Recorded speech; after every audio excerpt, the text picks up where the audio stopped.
Hey everybody. All right, so we're going to talk about some conflict resolution today. It's one of the things that we've got training coming out on, so I thought I'd drop a quick introduction video, and then if you are facing some of these challenges, then you can hop on our website and we'll get you going and hopefully help with some of your team challenges. So the question we're going to start with was, does your team conflict?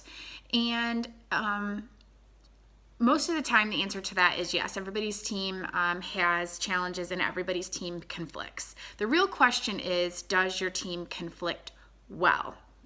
So let's start with this. I'm going to give you some questions to ask yourself, and then we'll go from there. So when your team starts to conflict, and this can be any part of your team, it can be your executive staff, it can be your sales team, it can be anybody that has a collaboration going internally. Even if you are an entrepreneur and you have contractors that you bring in, the question is, do the people that are under your leadership conflict well when you bring them in for a mastermind or any kind of meeting with collaboration? Does change come from the conflict?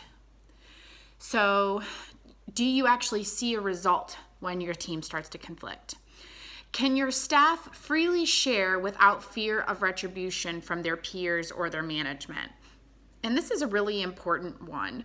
For a leader to be able to stand back in a room and really read the body language of the people in the room. Do you see that people are holding back, or do you hear kind of in the scuttle after a meeting? Do you even know your staff well enough to know when someone is holding back, or afterwards that someone says to you, hey, I really wasn't comfortable sharing, but here's my thought, and how do you handle that moment? And how long does a conflict go without action taken? And this is a really big one for me.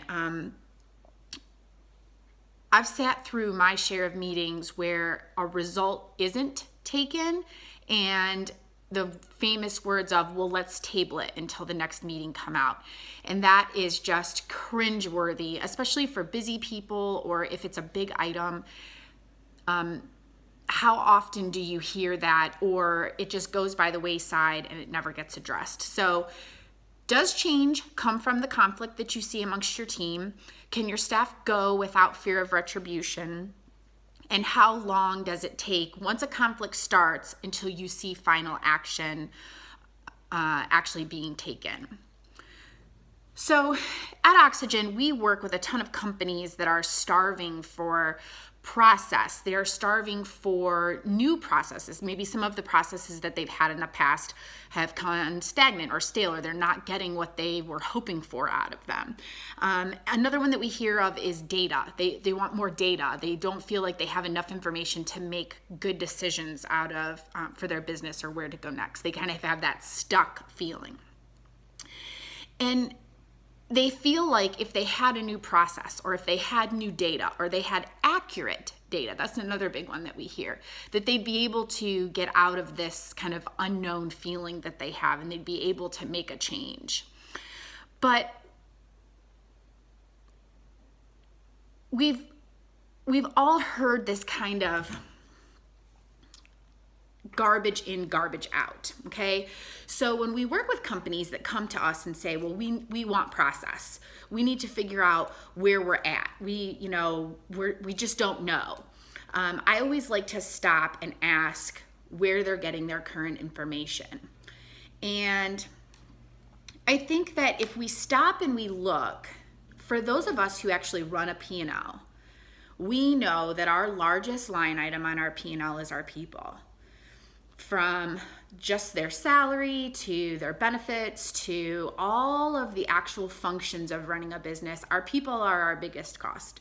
And if they're not our actual biggest cost, they're pretty darn close. So they are the asset that we need to get the most out of.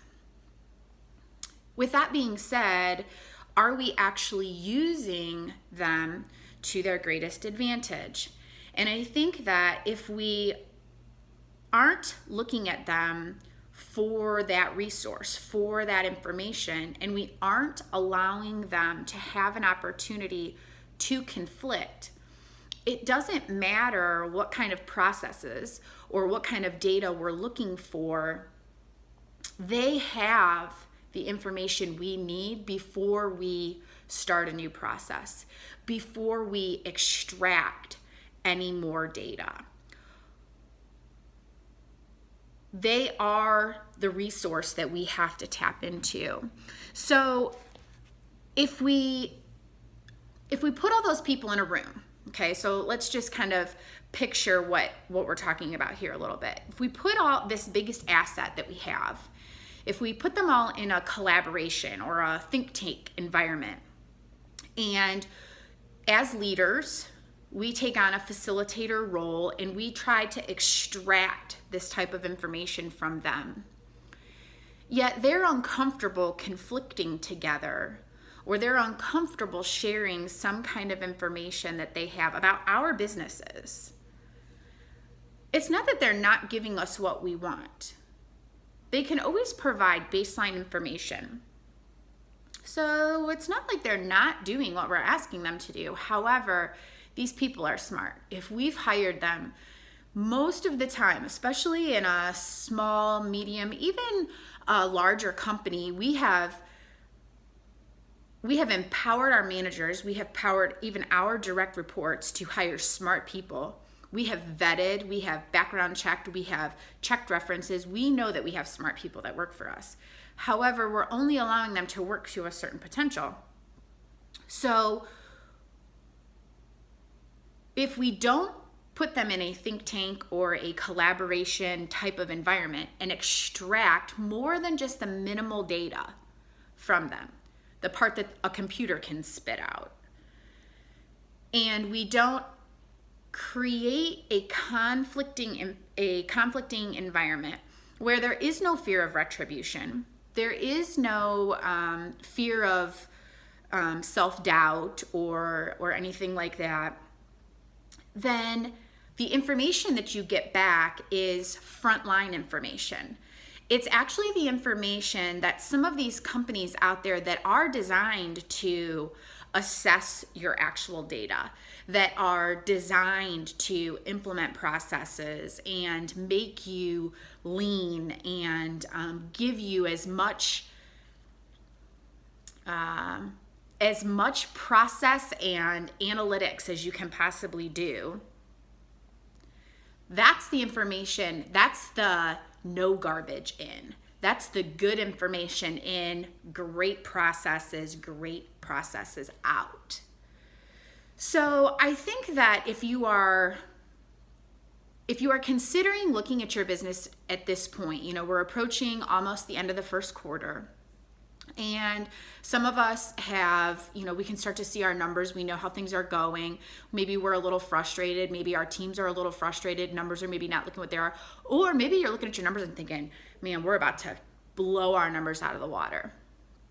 Maybe we have team members who have come to us and said, we want more. We think that we can do more. Whatever that looks like. And you're figuring out a way to stretch them out and be a leader. And take on more than what you thought you were even going to be capable of, which is amazing. And we will pat you on the back the entire way. There is so much value in teaching people to conflict. Leading a team sounds easy for anyone who's never done it. And you can very easily have a collection of individuals. However, a team has its own identity. It has its own pulse. And if you want it to produce in its own level, then it has to have the ability to conflict. So with all that being said, I have 3 questions for you. I want you to ask yourself these 3 questions, pass it on to maybe some of your upper level managers and see how they feel about it as well. I will say that if you run a larger team, have this set of questions ready for each team itself. Each team should be able to conflict on its own. Each team should have its own priority in the order in which it conflicts. So for each team that you have, ask yourself these 3 questions. Do conflicts last too long without a resolution? Do members of your team not share ideas for fear of retribution or self-preservation? And does your team conflict well? And these are yes or no. And if the answer is no to any of your questions, jump on our website, OxygenEQ. You can also .com. It's still under construction. Nothing happens on timelines that we like or that I like.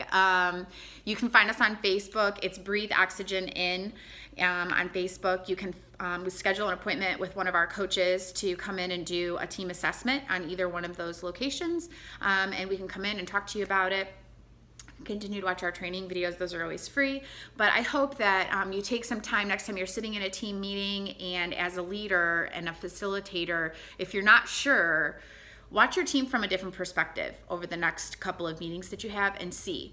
Poke the bear a little bit, and watch for those that maybe hold back a little bit, and watch for those that maybe roll over other people, not willing to let somebody voice their opinion. And then go back to those 3 questions and see how your team does. So hope everybody takes just another minute to take a deep breath today, and we'll see everybody on the next video. Bye, everybody.